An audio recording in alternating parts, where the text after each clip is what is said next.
This is Old America Journal, and today we're going back to the store you went to when you had $1 in your pocket and the whole afternoon ahead of you. Not the mall. The mall came later.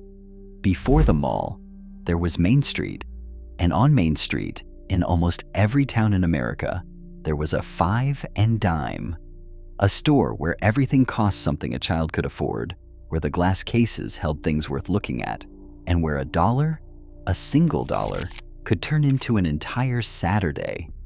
5 stores, every one of them gone.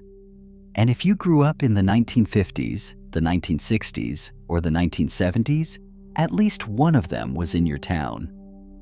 By the time we reach number 1, you're going to remember exactly where you stood the last time you walked through one of those doors.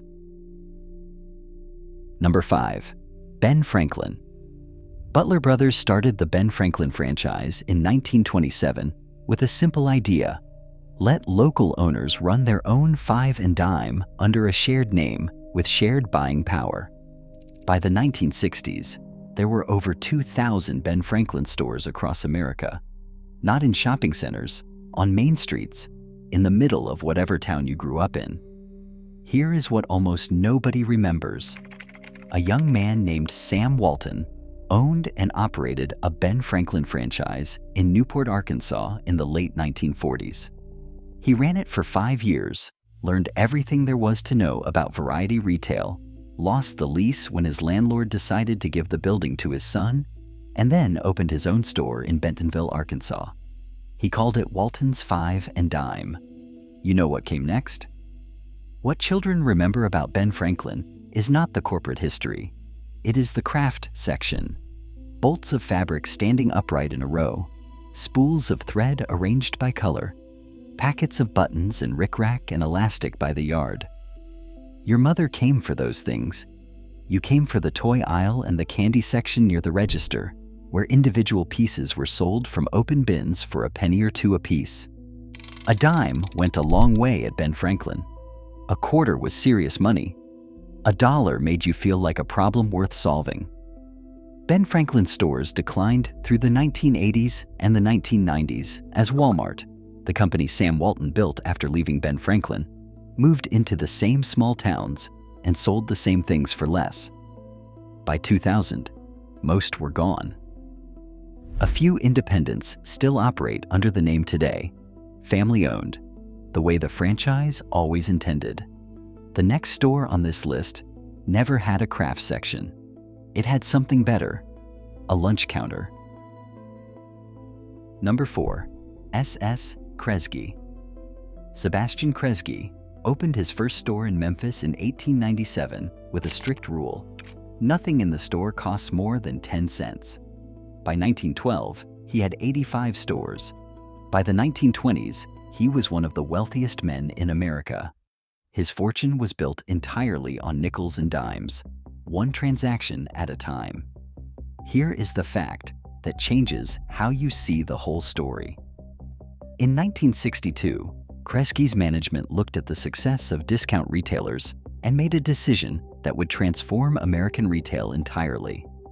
They opened a large format discount store in Garden City, Michigan. They called it Kmart. The first 18 Kmart stores opened on the same day, March 1st, 1962. By 1977, Kmart was the second largest retailer in America. By 1987, the S.S. Kresge name had disappeared entirely, replaced by the company it had created. But what children remember is not Kmart. It is the original Kresge store, smaller, quieter, on a downtown street. The lunch counter that ran along one wall, with spinning stools and a woman behind it who called everyone honey. A grilled cheese sandwich for 35 cents. A Coke in a paper cup with crushed ice. You could sit at that counter with your allowance and feel, briefly, like an adult having lunch in a restaurant. That feeling cost 35 cents. It was worth considerably more. The next store never had a lunch counter. What it had was the best toy section of any 5 and dime in America. Number 3. W.T. Grant. William Thomas Grant opened his first store in Lynn, Massachusetts in 1906 with a motto, "Serve the masses." His stores were slightly upscale compared to the typical five and dime. He called his a 25-cent store rather than a dime store, which implied a classier degree of retail without changing what he was fundamentally selling. At its peak, in the mid-1960s, there were more than 1,100 W.T. Grant stores across America. Grant's was also the first variety chain to offer customer credit accounts. You could buy now and pay later, which was a new idea in retail and made Grant's especially popular with working families who needed things before payday arrived. What children remember about Grant's is the toy department. Grant's committed more floor space to toys than most competitors, and they stocked things that the other stores did not. Models, chemistry sets, cap guns, board games in boxes large enough to require two hands. A boy with $1 could spend 45 minutes in the Grant's toy section before making a decision, and the decision still felt like it might be wrong even after he made it. In 1975, W.T. Grant filed for bankruptcy, the second largest corporate bankruptcy in American history at the time. 1,100 stores closed. 200,000 people lost their jobs. The company that had served the masses for 69 years was gone in less than a year. The next store on this list survived longer, but its ending was no quieter. Tell me in the comments, which of these stores was in your town? Which one did you walk to on a Saturday with your allowance? I read every single one. Number 4, McCrory's. John McCrory, he later dropped the E from his name to save money on signage, which tells you everything you need to know about his operating philosophy, opened his first store in Scottsdale, Pennsylvania in 1882. By the time his company reached its peak, McCrory's was operating over 1,300 stores under its own name and a collection of other chains it had absorbed over the decades. Here is the connection nobody talks about. One of McCrory's early investors was a young man named Sebastian Kresge. Kresge took his profits from that investment and opened his own chain. That chain eventually became Kmart. The five and dime world was a small one, and the same names kept appearing at the founding of the stores that would eventually replace it. What children remember about McCrory's is the penny candy counter. A long glass case, low enough for a child to see into, filled with individual pieces of candy at prices that made the math simple. 1 penny, 2 pennies, a nickel. You told the woman behind the counter what you wanted, and she put each piece into a small paper bag. The bag was twisted shut. You carried it out onto the sidewalk and ate it on the walk home.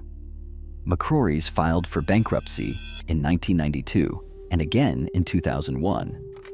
By February 2002, the last stores closed.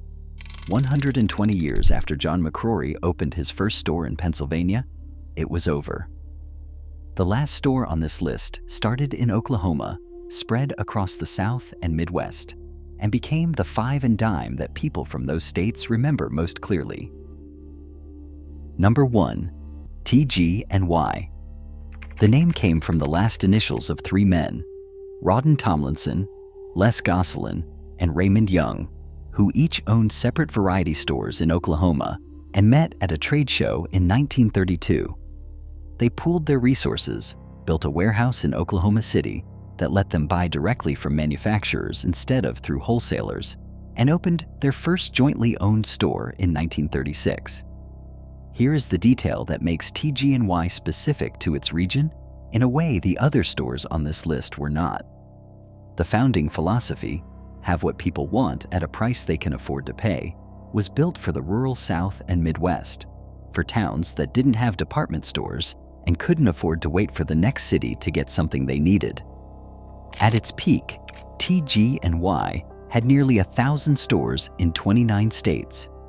David Green worked as a supervisor at TG&Y in 1975 before leaving to open a small arts and crafts store in Oklahoma City. He called it Hobby Lobby. The five and dimes trained the people who built what came after. What children in Oklahoma, Texas, Arkansas, Kansas, and across the South remember about TG&Y is the same thing children everywhere remembered about their local five and dime: the specific permission of walking in with money that was yours and walking out with something that was also yours. The scale was human. The prices were honest. The store was there the way things were there when you were young: permanent, reliable, simply part of the town. McCrory's acquired TG&Y in 1986 and cut 8,000 employees in the first year. When McCrory's collapsed in 2002, TG&Y went with it. Raymond Young, the last surviving founder, died the same year. 5 stores. Ben Franklin, where Sam Walton learned retail before building something that would eventually replace it. S.S. Kresge, whose lunch counter made a child feel like an adult for 35 cents.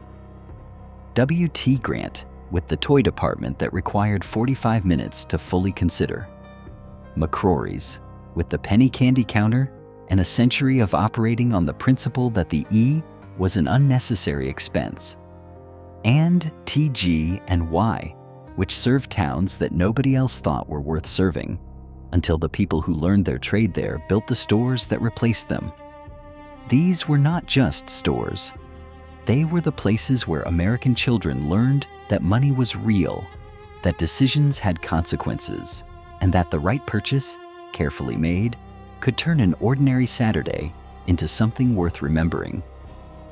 Tell me in the comments, which one was in your town? What did you buy there with your allowance? And what did it feel like to walk out with something you had paid for yourself? We don't just remember the objects, we remember the life around them. Subscribe, because there is a lot more of this country left to remember.